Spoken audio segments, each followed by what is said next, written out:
This is a journal I made for my friend Aimee. An invitation to a slice of a little bit of everything. This journal is made for my friend Aimee, whose husband suddenly and unexpectedly suffered a fatal heart attack. So the theme isn't really intentional, it's more just a process of how I've been processing my thoughts and how I feel. And really it was just a way of both coping and having some sort of agency in an extremely shitty situation. There's such a sense of hopelessness when someone dies, especially when it's unexpected and the person's only 44. And when your children are friends with their children and, you know, you're in each other's lives a lot, it really hits home that, you know, I'm also in my 40s and have young children, same age.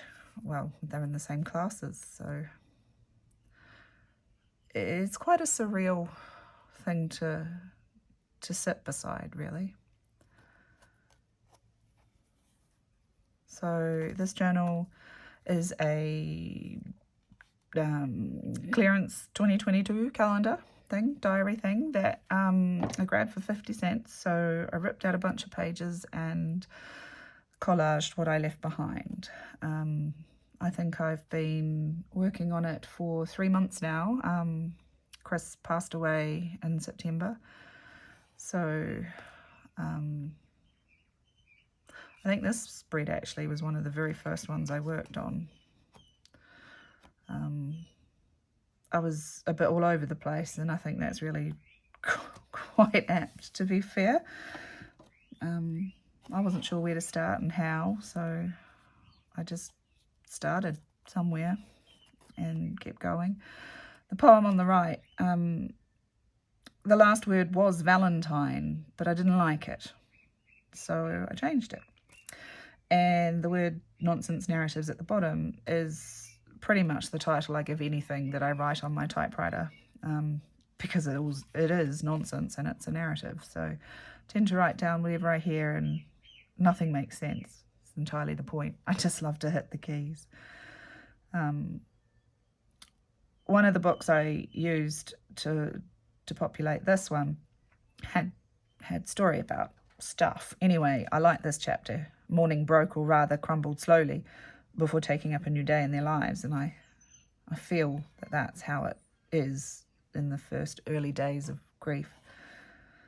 The sun keeps rising and setting, and life keeps going, but it doesn't. It's like you're stuck, but everyone else keeps going, or so it seems.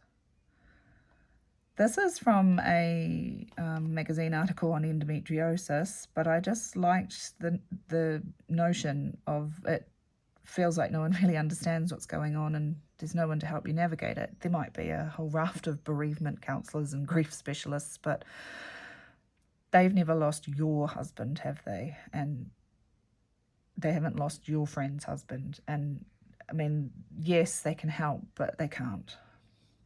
Not sure what I'm trying to say, but that's really it, really. That's what collage is it's a way to say what you can't. I like to make accidental poems, grab words, see how they sit. Rays of hope offer a path through complex challenges, through enduring friendship that will continue to have healing consequences for decades later. Death may cause us to think about our arrangements. One can only imagine the immense effort that took. That break with the past has exposed a gaping hole in our inner joy and will be felt most keenly. His presence in ways great and small will be missed. There's no rush.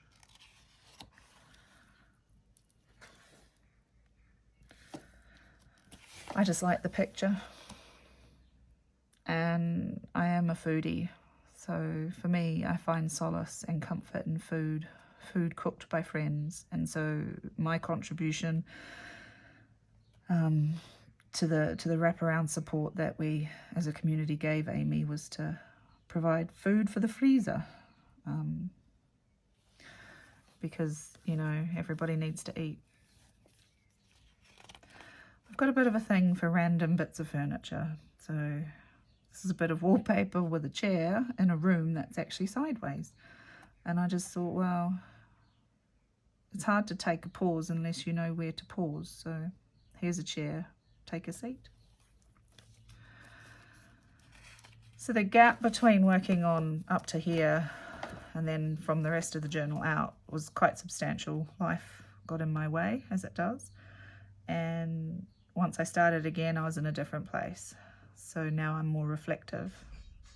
There's no getting past it. It's been a goddamn shitty year. First times, last times, and I know it fucking sucks. Living with quiet moments, it could be worse. Nothing makes me feel worse than when someone says it could be worse. Of course it could always be worse. Pirates could fling me off a ship into a pool of laser shooting sharks. Wasps could be sewn into the thread of my jumper. But that doesn't change the fact that I'm upset.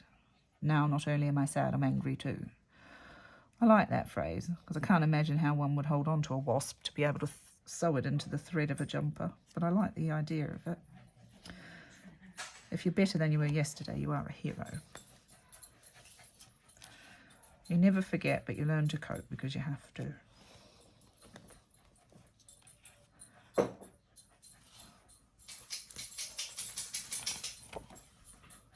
You can hear the collar of my dog. This is a little card. I just thought it is okay to feel like shit sometimes. And I just like the lady's scribbly hair. A little bit on the back there.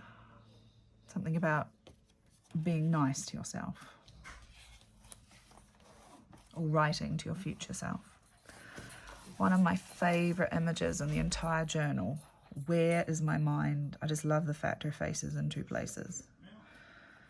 Tangled thoughts. That's so perfect. And then the last page in my journal, I'm wrapping a beautiful memory around me, creating a small haven from the world just for a moment, but that's enough. Cameo appearance by my 13-year-old child. Thank you for watching.